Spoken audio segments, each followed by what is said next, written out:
اللہ کا بہت شکر کرم ہے کہ اللہ سبحانہ و تعالیٰ ہمیں اپنے پاس نہ ہونے کی توفیق عطا فرمائے. جتنا شکر کرے کم ہے. یہ اللہ کا فضل ہے، کرم ہے. بغیر اللہ کی توفیق سے انسان اللہ کا نام نہیں لے سکتا. تو اس پر شکر بھی کرنا چاہیے اور اللہ تعالیٰ اس کی برکت سے مزید توفیق عطا فرماتا ہے. انسان جب نیکی پر شکر کرتا ہے، اللہ کو نیکی کی توفیق دے اور شکر کرتا ہے تو اللہ اس کی برکت سے مزید توفیق عطا فرماتا ہے.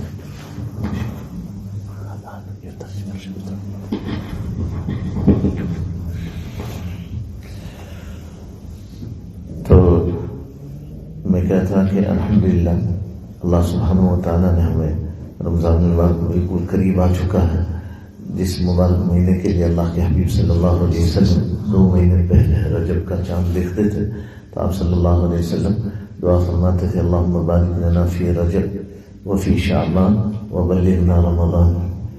تو اس کا انتظار ہوتا اور آپ صلی اللہ علیہ وسلم یہ دعا فرماتے تھے اللہ ہمیں بھی عافیت سے رمضان نصیب کرے.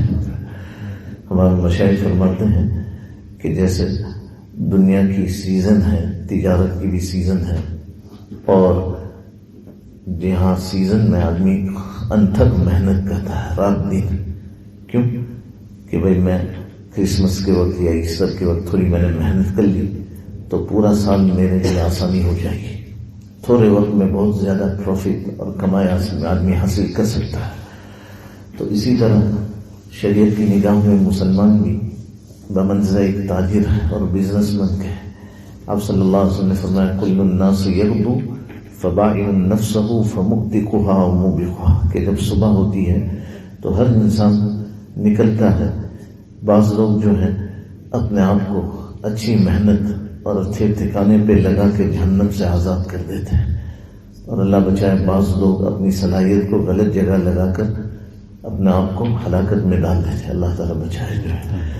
تو مسلمان بھی بمنزلہ ایک تاجر ہے. جیسے دنیا کی تجارت کی سیزن ہے اسی طرح دین کی بھی تجارت کی سیزن ہے.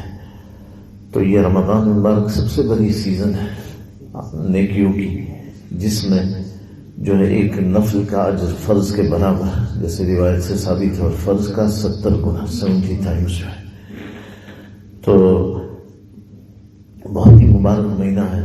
ہم تعلیم میں بار بار سنتے ہیں کہ اللہ کے حبیب صلی اللہ علیہ وسلم نے شعبان کے اخیر میں خطبہ دیا، اور مشہور روایت ہے حضرت سلمان رضی اللہ عنہ کہ آپ صلی اللہ علیہ وسلم نے رمضان کے فضائل بیان کیے.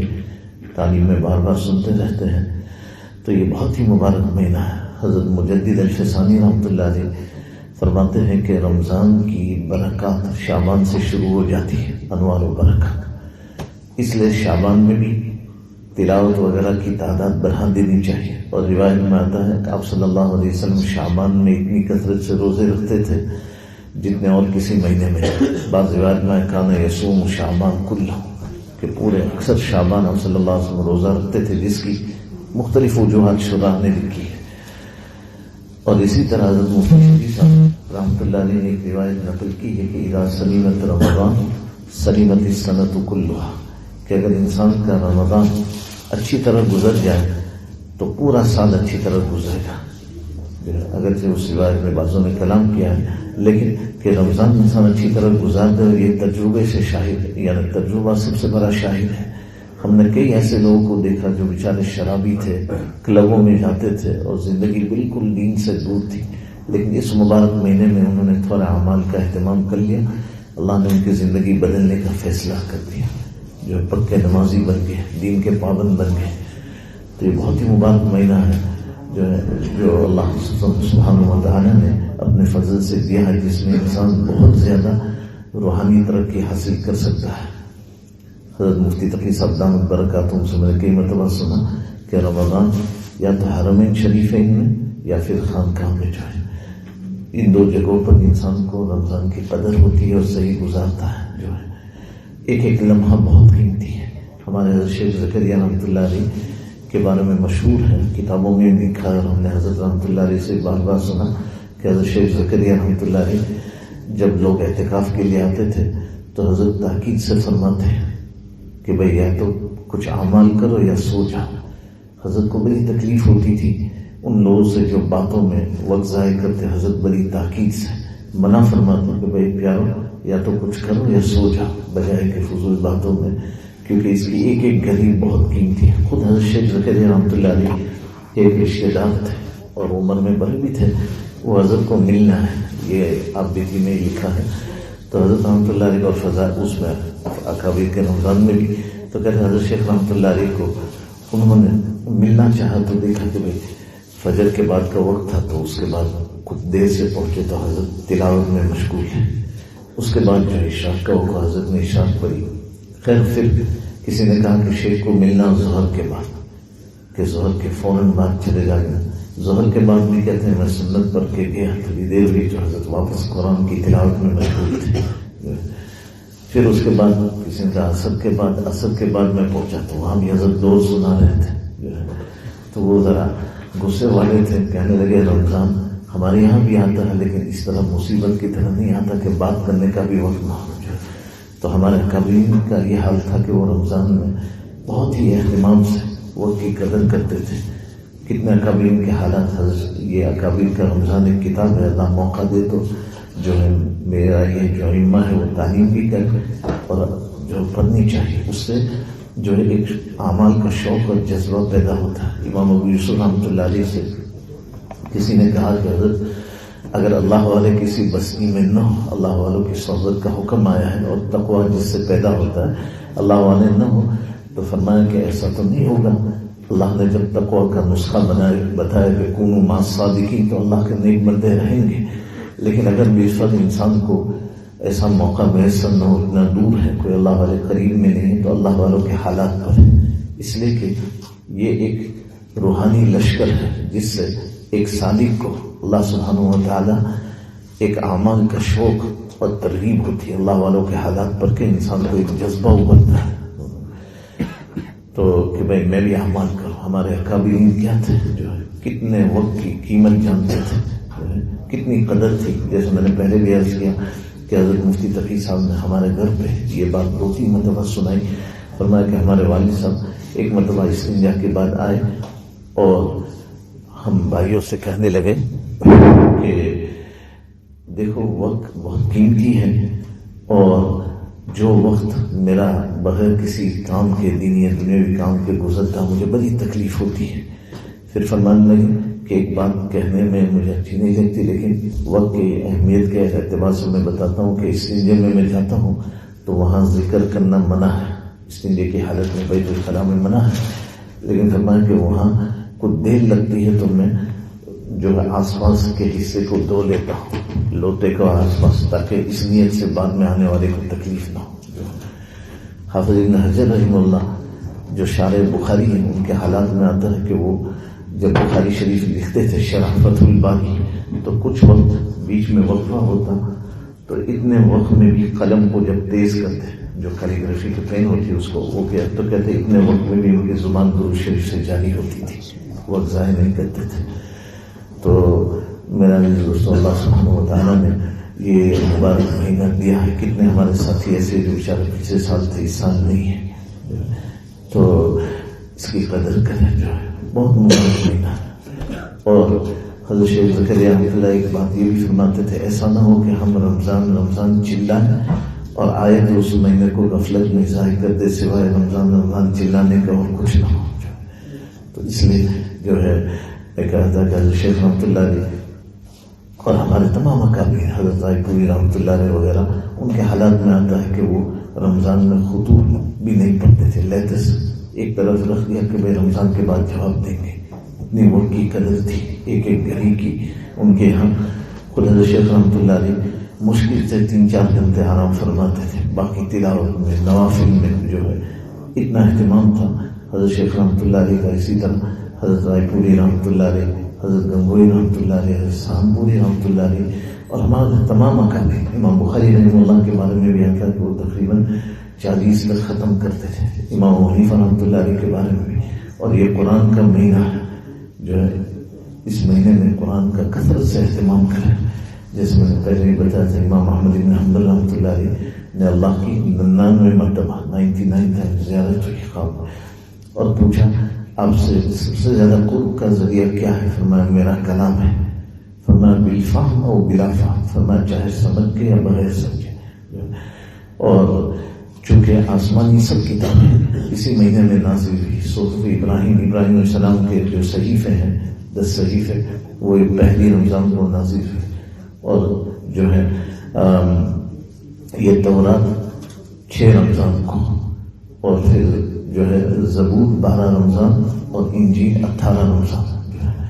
تو یہ بہت ہی مبارک مہینہ ہے، آسمانی کتابیں نازل ہوئی، قرآن پاک کا نزول ہوا، تو اس لیے ہمارے بہت سے بلکہ اکثر اکابرین رمضان میں علمی مشغلے بھی چھوڑ دیتے تھے، کتاب لکھنا مطالعہ، صرف قرآن پر فوکس کرتے تھے کہ بھئی قرآن کا مہینہ ہے، تو اس لیے زیادہ سے زیادہ قرآن کے ساتھ جو ہے شغف ان کا ہوتا تھا۔ جو ہے حضرت شیخ رحمۃ اللہ علیہ کے بارے میں آتا کہ تقریباً 40 ختم، باوجود کہ حضرت کی کتنی مصروفیات تھی، جو ہے خانقاہ میں لوگ آتے تھے اصلاح کے لیے، مریدین، ان کی تربیت اور ان کو نصیحت، اور اسی طرح جو ہے، اور اس کے باوجود حضرت رحمۃ اللہ علیہ جو ہے تقریباً 40 ختم فرماتے تھے۔ جو ہے تو اس لیے جو ہے اس مہینے کی قدر کرے، جو ہے جتنا زیادہ ہو سکے جو نیت کرے کہ اس رمضان کو ہم قیمتی بنائیں گے۔ آج تک بہت سی رمضان ہم نے غفلت میں گزار دی، لیکن انشاءاللہ اس ماہ مبارک کو ہم قدر کے ساتھ گزاریں گے۔ اللہ سے توفیق بھی مانگیں کہ اللہ اس ماہ مبارک کو صحیح معنی میں قدر کرنے کی توفیق عطا فرما، صحیح معنی میں گزارنے کی توفیق عطا فرما۔ جو ہے اگر انسان کے اندر قدر نہیں ہوگی تو وہ رمضان بھی غفلت سے گزارے گا۔ میں تو طالبان سے بھی کہتا ہوں، طلبا سے بھی، کہ بھائی تمہارا سوشل میڈیا کا جو ٹائم ہے رمضان میں اس کو بھی قربان کرتا ہوں، نیت کرو ہم اسی وقت کو تلاوت اور ذکر میں لگائیں گے۔ جو ہے یہ سوشل میڈیا کا جو وقت ہوتا ہے تو بھائی رمضان میں نہیں، رمضان میں ہمیں اسی وقت کو تلاوت میں اور ذکر میں لگانا ہے۔ جو ہے تلاوت نہ کر سکے، بہت تھکے ہوئے، تو سوتے سوتے درود شریف اور استغفار کا اہتمام کریں۔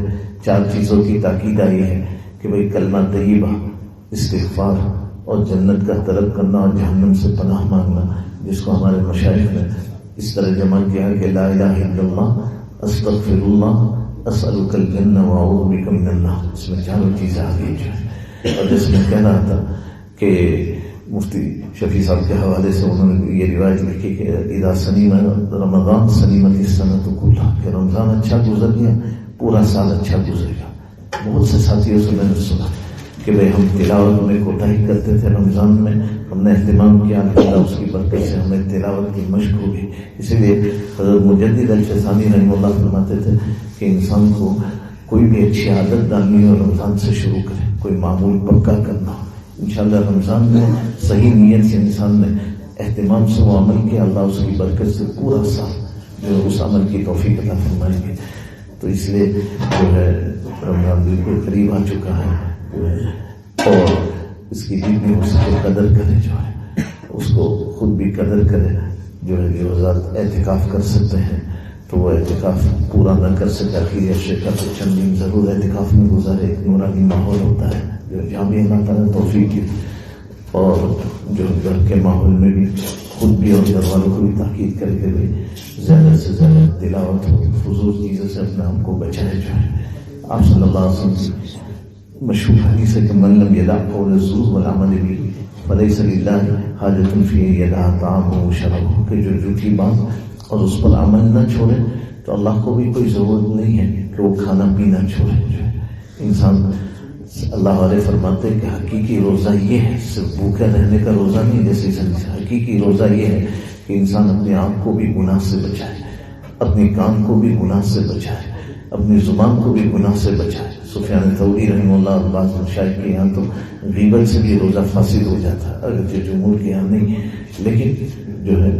انسان کوشش کرے۔ جو ہے حضرت حکیم الامت حضرت تھانوی رحمۃ اللہ علیہ فرماتے کو روزے کو اللہ نے کیا فرمایا، لعلکم تتقون، تاکہ تقوی حاصل ہو۔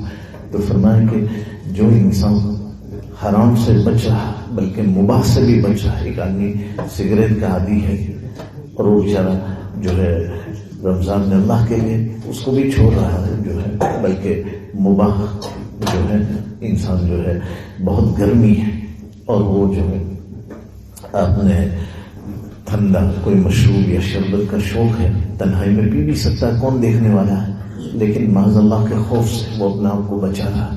تو ایک مشق کی جا رہی کہ بھائی تم جیسے حالات سے بچ رہے ہو، اللہ کے حکم کے پابند ہو، اسی طرح حرام سے بچنے کی بھی مشق کرو جو ہے۔ اور حقیقت میں انسان نے روزہ کو صحیح معنی میں کیا کہ جیسے بھوک کا روزہ رکھا، اسی طرح اور اعضاء کا بھی روزہ گناہوں سے بچائے تو انشاءاللہ اس کی برکت سے ضرور اس میں تقویٰ پیدا ہوگا۔ تو اس لیے جو ہے میری مختصر یہی نصیحت تھی کہ ہم اس مبارک مہینے کی قدر کریں جو ہے۔ اللہم وفقنا لما تحب وترضى، اس دعا کو کثرت سے پڑھتے رہیں کہ اللہ ہمیں ان اعمال کی توفیق دے جو آپ پسند کرتے ہیں اور جس سے آپ راضی ہوتے ہیں۔ حضرت ہمارے بزرگوں میں سے ایک بزرگ سے حضرت عبدالعزیز دباغ رحمہ اللہ اپنے زمانے کے ابدال اور بہت بڑے اولیاء میں سے تھے اور وہ امی تھے۔ وہ فرماتے تھے کہ مجھے کوئی قرآن پڑھتا ہے اس کا نور کا بھی پتہ چل جاتا ہے، حدیث پڑھتا ہے اس کا بھی پتہ چل جاتا ہے۔ تو کسی نے پوچھا کیسے؟ فرمایا کہ جب قرآن پڑھتا ہے اس کا بہت عجیب نور ہوتا ہے، بہت ہی قوی نور ہوتا ہے، اس کی زبان سے نکلتے ہوئے میں دیکھتا ہوں، اور حدیث کا نور اس سے کچھ کم ہوتا ہے، اس سے بھی مجھے اندازہ ہو جاتا ہے کہ یہ حدیث ہے۔ اسی طرح وہ فرماتے تھے رمضان کا بھی ایک عجیب نور ہوتا ہے۔ ہم جیسے گنہگاروں کو ایک احساس ہوتا ہے، جیسے ہی مغرب سے پہلے عام گری تھی، رمضان شروع ہوئی تو ایک نورانیت اور روحانیت محسوس ہوتی ہے۔ تو اللہ والے کیا دیکھتے ہوں گے، اللہ والوں کو کتنی روحانیت محسوس ہوتی ہوگی جو ہے۔ تو اس لیے جو ہے یہ میں کل پرسوں بھی کہہ رہا تھا، ایک جگہ حدیث آئی تھی، میں نے کہا کہ ہم لوگ تو کئی مرتبہ دعا کرتے ہیں کہ بھائی 29 روزے اور عید جلدی آ جائے، لیکن ہم نے مدینہ منورہ میں بعض جگہ ایسے اللہ والوں کو دیکھا کہ جیسے عید کی خبر آئی تو ان کی چیخیں نکل گئی جو کہ بہر رمضان کا مبارک مہینہ چلا گیا، ہم سے قدر نہیں ہوئی، روتے ہوئے دیکھا جو۔ تو اس لیے جو ہے نیت کرے کہ انشاءاللہ اس ماہ مبارک کو ہمیں صحیح معنی میں گزارنا ہے، اور اس کے لیے فضائل رمضان حضرت شیخ زکریا رحمۃ اللہ علیہ کی اور اکابر کا رمضان، ان دو کتابوں کا ضرور مطالعہ کرے، ہو سکے تعلیم بھی کرے۔ بہت عجیب کتابیں دونوں، اس کے پڑھنے سے ہمیں بڑا شوق اور جذبہ پیدا ہوتا ہے کہ بھئی ہمارے اکابرین کیا تھے اور انہوں نے رمضان کی کتنی قدر جانی تھی، کیسے رمضان کے ایک ایک لمحے کو انہوں نے وصول کیا تھا اور کتنی قدر کی تھی۔ اللہ سبحانہ و تعالیٰ اپنے فضل و کرم سے ہمیں بھی رمضان قدر کے ساتھ جو ہے اور ایک ایک لمحے کو وصول کرنے کے ساتھ نصیب فرمائے، اور ہم سب کو رمضان کی برکات نصیب فرمائے جو ہے، اور صحیح معنی میں اس ماہ مبارک کو اللہ سبحانہ و تعالیٰ وصول کرنے کی توفیق عطا فرمائے۔ الحمدللہ ہمارے مولانا شریف صاحب اور ان کے ساتھی فرانس صرف ایک دن کے لیے یہاں ہے مجلس کے لیے جو ہے، اللہ تعالیٰ کو بھی جزائے خیر دے، ان کے ساتھیوں کو جو ہے۔ تو یہی مختصر بات ذہن میں تھی، اور دعا بھی کریں، اور جو ہے رمضان میں جو نوافل ہے، ایک آدمی نے مجھے خود بتایا، ایک جگہ میں نے کچھ عرض کیا تھا تو اس نے کہا کہ یہ آپ نے چند باتیں عرض کی مجھے بڑی پسند آئی، اور میں یہ نوافل میں بہت سست تھا، لیکن میں نے رمضان میں اس نیت سے پڑھی، اور ہر مرتبہ میں 4 شعر پڑھتا تھا، دعا کرتا تھا کہ اللہ جیسے اس مہینے میں توفیق دی ہے تو مجھے ہمیشہ عادی بنا دے۔ الحمدللہ اس کی برکت سے میں پورا سال ان نوافل کا اہتمام کرتا رہا، اس کے بعد جو ہے 1 سال ہو گیا۔ تو اس لیے جیسے مجدد الفسانی رحمہ اللہ فرماتے کہ کوئی نیک عادت انسان کو پیدا کرنی ہے، اس پر دوام چاہتا ہو تو رمضان میں اس کا اہتمام کرنے جو ہے اس میں۔ تو اللہ سبحانہ و تعالیٰ ہم سب کو رمضان کی پوری برکات نصیب فرمائے، غفلت سے اللہ ہماری حفاظت فرمائے، اور ایک ایک لمحے کو وصول کرنے کی توفیق عطا فرمائے۔ وآخر دعوانا